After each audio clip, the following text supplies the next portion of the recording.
नमस्कार, एक बार फिर से आप सभी का स्वागत है। न्यूज इंडिया देख रहे हैं आप और मैं हूं आपके साथ पूजा शर्मा। रुक करते हैं इस वक्त की बड़ी खबर का। देश में कोरोना का कोहराम। देश में 24 घंटे में 90,000 से ज्यादा मामले सामने आए हैं। कल से 56% मरीज अधिक हुए हैं। देश में पिछले 24 घंटे की अगर बात करें तो पिछले 24 घंटे में पूरे देश में 90,000 से ज्यादा मामले सामने आए हैं। कोरोना का कोहराम पूरे देश में मच गया है। लगातार कोरोना के मामले बढ़ते नजर आ रहे हैं। 90,928 मामले कुल सामने आए हैं। कल से 56% मरीज अधिक हुए हैं। तकरीबन मरीजों की संख्या लगातार बढ़ रही है। कोरोना का कहर लगातार देश में जारी है और ऐसे में ओमिक्रॉन की संख्या भी तेजी से बढ़ती हुई नजर आ रही है। दिल्ली से हमारे साथ हमारे सहयोगी नमित और लखनऊ से शेखर जुड़ गए हैं। पहले दिल्ली का रुख करना चाहेंगे। दिल्ली में कितने मामले लगातार बढ़ते जा रहे हैं नमित? ऐसे में क्या व्यवस्था, क्या इंतजाम किए जा रहे हैं? लगातार मामले बढ़ रहे हैं। नाइट कर्फ्यू लगाया गया है लेकिन इसके बावजूद भी तेजी से मामले बढ़ रहे हैं। देखिए बिल्कुल पूजा, अगर हम पूरे देश की बात करें, जो आंकड़ा है कल 24 घंटे में 90,000 से ज़्यादा नए कोरोना के मामले सामने आए हैं और ये जो मामले लगातार सामने आ रहे हैं ये कोरोना की दूसरी लहर की याद दिला रहे हैं। हालांकि देश की राजधानी दिल्ली की बात करें तो यहाँ पर भी आंकड़े जो हैं वो लगातार बढ़ते जा रहे हैं। 24 घंटे में 10,000 से ज़्यादा नए केस आए हैं और दिल्ली के अंदर जो स्वास्थ्य सेवाएं हैं, जो मेरे पास जानकारी आ रही है, दिल्ली के स्वास्थ्य सेवाओं की तरफ से जो है तमाम जो सेवा अधिकारी थे उनकी छुट्टियों को अब रद्द कर दिया गया है, क्योंकि दिल्ली के अंदर कोरोना की जिस तरीके से रफ्तार है उसके बावजूद भी दिल्ली सरकार ने जो इंतजाम किए हैं कोरोना की रफ्तार पर, दिल्ली सरकार की जो कदम है वो लगाम नहीं लगा पा रहे हैं। हालांकि सरकार की तरफ से नाइट कर्फ्यू लगाया गया है, इसके बाद तमाम जो पाबंदियां हैं वो दिल्ली के अंदर लगाई जरूर गई हैं, लेकिन अभी भी कोरोना की जो रफ्तार है उस पर लगाम नहीं लग पाई है। दिल्ली के अंदर बात करें तो लगातार केसेस बढ़ रहे हैं। ओमिक्रॉन के साथ साथ जो कोरोना का विस्फोट हुआ है उससे न केवल देश की जनता बल्कि दिल्ली सरकार की चिंताओं को भी बढ़ा दिया। हालांकि सरकार की तरफ से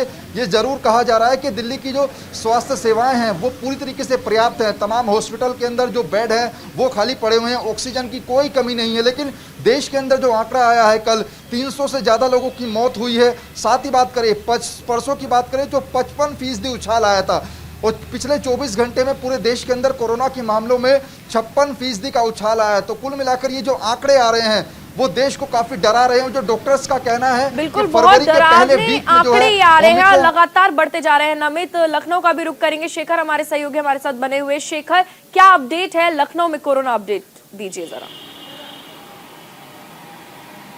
देखिए, लखनऊ में 280 से ज़्यादा मामले बीते 24 घंटे में सामने आए हैं और अगर पूरे लखनऊ की बात करें तो 2000 से ज़्यादा पॉजिटिव मामले अब तक सामने आ चुके हैं। उत्तर प्रदेश भर की बात करें तो देखिए लगातार हर शहर में, ख़ासतौर से जो वाराणसी, प्रयागराज, नोएडा ऐसे बड़े शहर हैं वहाँ पर ये कोरोना पॉजिटिव मामले ज़्यादा तेज़ी से बढ़ रहे हैं। एडमिनिस्ट्रेशन की तरफ से कोशिश की जा रही है। मुख्यमंत्री ने 10वीं तक के सारे स्कूल 16 जनवरी तक के लिए बंद करने के आदेश दे दिए हैं। केवल जिन बच्चों को 15 से 18 साल की कोविड वैक्सीन लग रही है वो बच्चे स्कूल जाएंगे और फिर उन्हें अगले दिन छुट्टी भी मिलेगी। ये 11वीं और 12वीं के बच्चों के लिए है।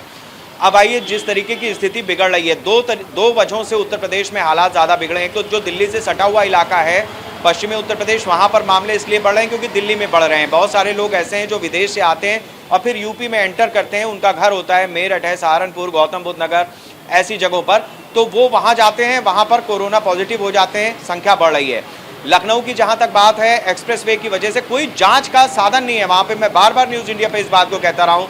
रेलवे स्टेशन और बस स्टेशन पर तो कोविड की जांच हो रही है, लेकिन एक्सप्रेसवे के जरिए जो लोग सीधे अपने घरों के अंदर चले जाते हैं और बाद में कोरोना पॉजिटिव निकलते हैं, उनकी जांच की व्यवस्था लखनऊ के प्रशासन ने अब तक नहीं की है और ये चिंताजनक स्थिति है। ये कोरोना वहीं से आ रहा है, इस बार भी वैसी स्थिति बन रही है। दूसरा जो निजी अस्पताल, शेखर, वैक्सीन लगवाने के बाद बच्चे स्कूल जा सकते हैं, आपने ये चीज कही, लेकिन जब हम सुनते हैं कि वैक्सीन कारगर है लेकिन अभी भी थोड़ी आशंका है कि वैक्सीन लगवाने के बाद भी आप कोरोना की चपेट में आ सकते हैं, तो ऐसे में स्कूल जाने का फैसला क्या सही है? नहीं, कुछ सुनने में हेरफेर हुआ। यह है कि 11वीं और 12वीं के वो बच्चे जो 15 से 18 साल के बीच के हैं, वो कोरोना वैक्सीन, चूंकि स्कूलों के अंदर वैक्सीन लग रही है कोवैक्सीन, वो बच्चे वैक्सीन लगवाने जाएंगे और उसके बाद अगले दिन उन्हें अवकाश मिलेगा, बाकी उनकी छुट्टी है। 11वीं और 12वीं की कुछ कक्षाएं जरूर चल रही हैं, लेकिन मुख्यमंत्री की तरफ से कहा गया कि ऑनलाइन क्लासेस लीजिए। ठीक है, तो ये ठीक फैसला है। चलिए नमित, आपका रुख करना चाहेंगे। नमित, हमने देखा कि पहली वेव जब आई कोरोना की, कितना भयावह रूप पूरे दिल्ली में ले लिया गया था और लगातार मामले बढ़ रहे थे, लेकिन ऐसे में अब फैसला लिया गया है, अब सरकार सख्त हुई है। क्या जब पहला केस दिल्ली में सामने आया था ओमिक्रॉन का, तब ये फैसला नहीं ले लेना चाहिए था कि मामले अब फिर से तेजी से बढ़ रहे हैं? नमित से हमारा संपर्क टूट गया है। शेखर, आपसे ही जानना चाहेंगे, लखनऊ में भी मामले बढ़ रहे हैं तेजी से, क्या फैसला और सख्ती नहीं बरतनी चाहिए थी पहले ही, जब पहला मामला ओमिक्रॉन का सामने आया था, क्योंकि ओमिक्रॉन के मामले भी लगातार बढ़ रहे हैं? पूजा, देखिए इसको हमें समझना पड़ेगा। जब कोरोना की पहली वेव आई थी तो जो हमारे दुनिया भर में जो मेडिकल टेक्नोलॉजी थी वो बेकार हो गई। मतलब लोगों की जिस तरीके से मौत हुई, चाहे वो पश्चिमी यूरोपियन देश हो, पश्चिमी देश हो, भारत हो, हर जगह पे।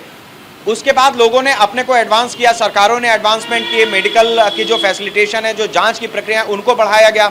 जब सेकेंड वेव आई तो पता चला कि जो पिछली बार टेस्टिंग का तरीका था वो उसमें काम नहीं कर रहा और ऑक्सीजन की बहुत ज़रूरत पड़ रही है, मतलब उसका प्रकार बदला, तो फिर लोगों की मौत हुई और तरह तरह की स्थितियां हुई। अब जब ये ओमिक्रॉन आया है तो आप देखिए कि जो RT-PCR या नॉर्मल कोविड के टेस्ट होते थे उससे नहीं ट्रेस हो रहा, अब जीनोम सीक्वेंसिंग करनी है। तो ये मुझे ऐसा लग रहा है कि ये दुनिया भर में जो साजिश चल रही है चाइना की तरफ से, सिर्फ इतनी बात नहीं है कि ये कोरोना का वायरस फिर से एक्टिव हो रहा है या उसने अपना रूप बदला है और ये वेरिएंट ज़्यादा एक्टिव है। ये मेडिकल फैसिलिटेशन के जो साधन दुनिया में मौजूद हैं उनको धता बता रहा है जैसे ये वेव बढ़ती है। अब जीनोम सीक्वेंसिंग करने में जो 26 और 27 दिसंबर को टेस्ट किए गए उनकी रिपोर्ट कल आई है लखनऊ में, तो 8 से 10 दिन का समय लग रहा है। दूसरा, जीनोम सीक्वेंसिंग के टेस्ट करने की भारत में सीमित व्यवस्थाएं हैं। तो ये जो हमारी टेक्नोलॉजी है, जो दुनिया भर में इसको जांचने के तरीके हैं, ये अब उनको फेल कर रहा है। तो अगर दवा भी है, लोग ठीक भी हो सकते हैं, लेकिन ये पता ही नहीं पाएंगे कि ये अभी है कि नहीं है ओमिक्रॉन। तो मेरे ख्याल से ये साजिश है, बहुत बड़ी साजिश है, जो चरणबद्ध तरीके से आगे बढ़ रही है। मेरे ख्याल से दुनिया की सरकारों को इस बारे में भी सोचना चाहिए कि आखिर हर वेव के साथ कोरोना का नया वेरिएंट मौजूदा मेडिकल फैसिलिटीज को छोटा कैसे साबित कर देता है। पिछली बार ऑक्सीजन की कमी हो गई, उससे पहले तक कोरोना दुनिया में था ही नहीं, आया तो वो लपेट में ले गया। और अब की बार जो साधन है, ऑक्सीजन की व्यवस्था है, दवाइयां हैं, लोगों के प्रिकॉशन है, और फिर भी ये लोगों की जान ले रहा है।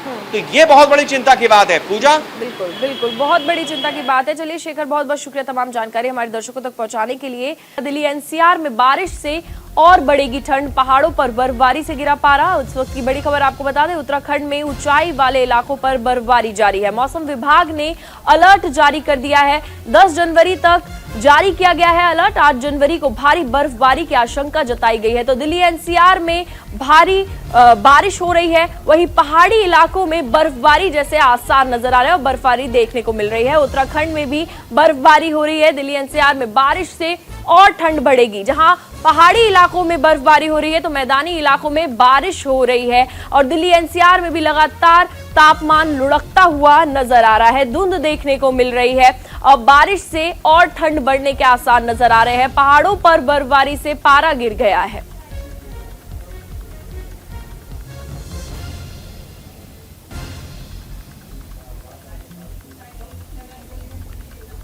तो बर्फबारी से पारा पहाड़ों पर गिर गया है। उत्तराखंड में ऊंचाई वाले इलाकों पर बर्फबारी अभी भी जारी है। मौसम विभाग ने इसको लेकर अलर्ट जारी कर दिया है।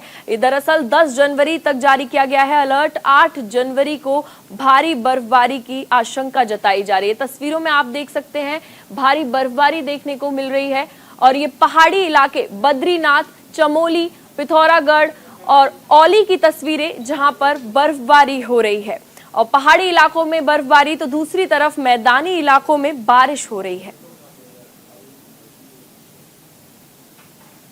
उत्तराखंड और हिमाचल प्रदेश जैसे पहाड़ी इलाकों में लगातार बर्फबारी हो रही है। वहीं बुधवार को राष्ट्रीय राजधानी दिल्ली सहित कई मैदानी राज्यों में हल्की बारिश देखने को मिली, जिसके बाद सर्दी का सितम बढ़ गया है। राष्ट्रीय राजधानी दिल्ली में बुधवार को सामान्य पारा भी कम हुआ है। न्यूनतम पारे की अगर बात करें तो न्यूनतम पारा सामान्य से 4 डिग्री सेल्सियस लुढ़क कर 10.9 डिग्री सेल्सियस पर पहुंच गया। तो वहीं अधिकतम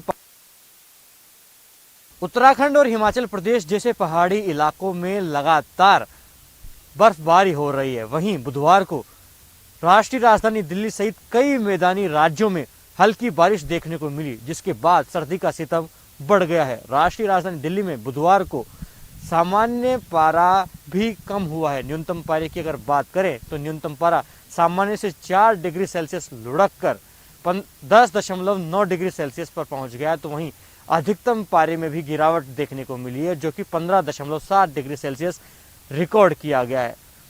सुबह सवेरे का वक्त है, लेकिन आप राष्ट्रीय राजधानी दिल्ली की आबो हवा में देखने की कोशिश करें तो घना कोहरा छाया हुआ है। कोहरे का सितम यह है कि विजिबिलिटी बिल्कुल कम है। आप अगर विजय चौक से राष्ट्रपति भवन देखने की कोशिश करें तो आपको नजर नहीं आएगा। ये राष्ट्रीय राजधानी में कोहरे का आलम है। और मौसम विभाग की माने तो अगले 4-5 दिनों में भी दिल्ली में मौसम खराब बना रहने की संभावना है। तो दिल्ली से हमारे सहयोगी लखवीर सिंह शेखावत हमारे साथ जुड़ गए हैं। लखवीर, दिल्ली एनसीआर में बारिश से और अभी ठंड बढ़ेगी। अभी दिल्ली एनसीआर में कब तक बारिश होगी, पारा कितना लुढ़केगा?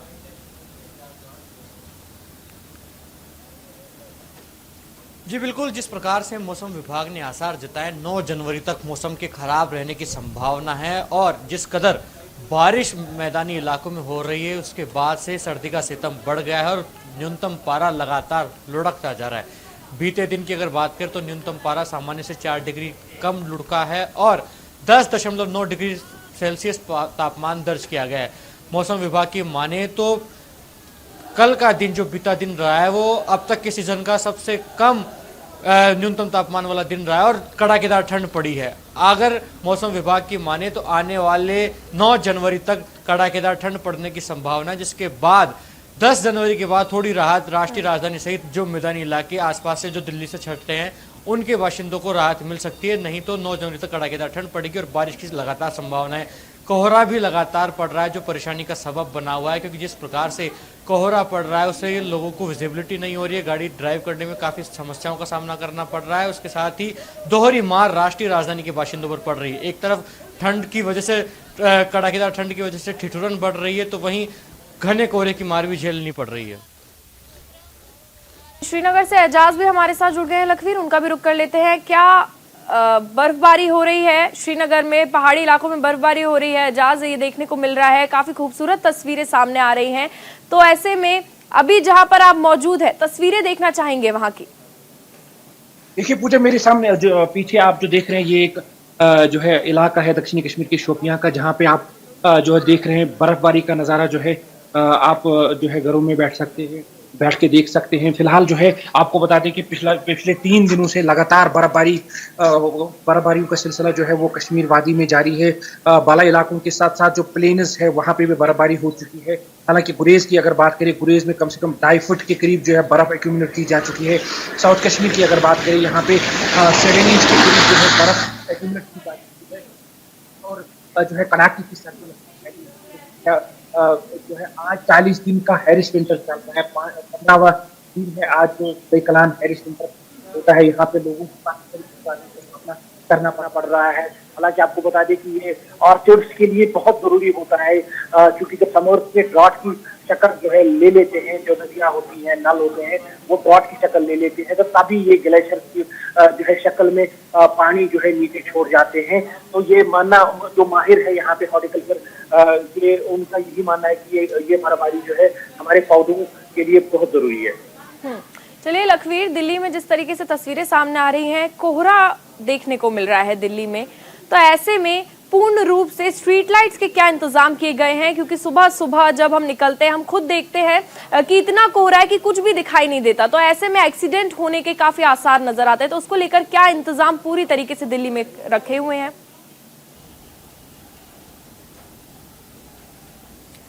बिल्कुल पूजा, बेहद ही लाजमी सा सवाल है, क्योंकि जिस प्रकार से कोहरे का सितम बढ़ती ठंड के साथ राष्ट्रीय राजधानी के बाशिंदों पर पड़ रहा है। पिछले 48 घंटे से हम देख रहे हैं कि विजिबिलिटी काफ़ी कम है।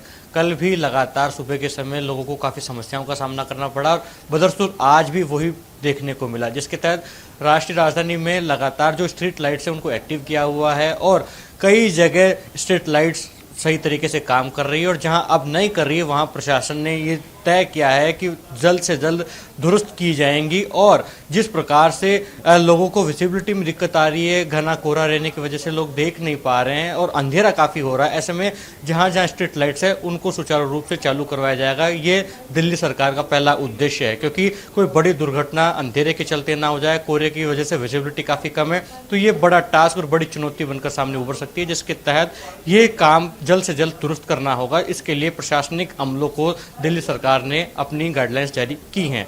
हालांकि जिस प्रकार से कोहरा बना हुआ है, आपको तस्वीरों के माध्यम से दिखाएंगे कि आखिरकार राष्ट्रीय राजधानी में कोहरे का सितम क्या है। आप देखेंगे कि विजय चौक पर हम मौजूद हैं। विजय चौक से आप राष्ट्रपति भवन की तरफ देखें तो विजिबिलिटी काफ़ी कम है और विजिबिलिटी जो कोहरा जिस प्रकार से पड़ रहा है वो वाकई में डराने वाला है, क्योंकि एक तरफ सूरज निकलने के लिए तैयार है लेकिन धूप खिल नहीं पा रही है, जिसकी वजह से कोहरे की दोहरी मार पड़ रही है और विजिबिलिटी काफ़ी कम है। अगर इंडिया गेट की तरफ आप देखने की कोशिश करें तो विजय चौक से अगर इंडिया गेट की तरफ आप देखें तो इंडिया गेट नज़र भी नहीं आ रहा है। मेरे कैमरा साथी आकाश पैन करके आपको दिखाएंगे कि विजिबिलिटी का आलम राष्ट्रीय राजधानी में किस प्रकार का बना हुआ है। आप देखेंगे कि विजय चौक से इंडिया गेट की तरफ अगर आप देखने की कोशिश करें तो इंडिया गेट आपको नजर नहीं आ रहा है। तो साफ तौर पर कहा जा सकता है पूजा कि लगातार कोहरा घना छाया हुआ है राष्ट्रीय राजधानी में और विजिबिलिटी काफी कम है। बिल्कुल बिल्कुल, तस्वीरों में साफ तौर पर दिखाई दे रहा है कि विजिबिलिटी कम है, कोहरा घना छाया हुआ है, तो इसको लेकर इंतजाम भी किए जा रहे हैं। चलिए, बहुत बहुत शुक्रिया लखवीर आपका हमारे साथ जुड़ने के लिए और श्रीनगर से एजाज आपका हमारे साथ जुड़ने के लिए। तो अभी दिल्ली एनसीआर में बारिश से और ठंड बढ़ेगी और पहाड़ी इलाकों में बर्फबारी देखने को मिल रही है।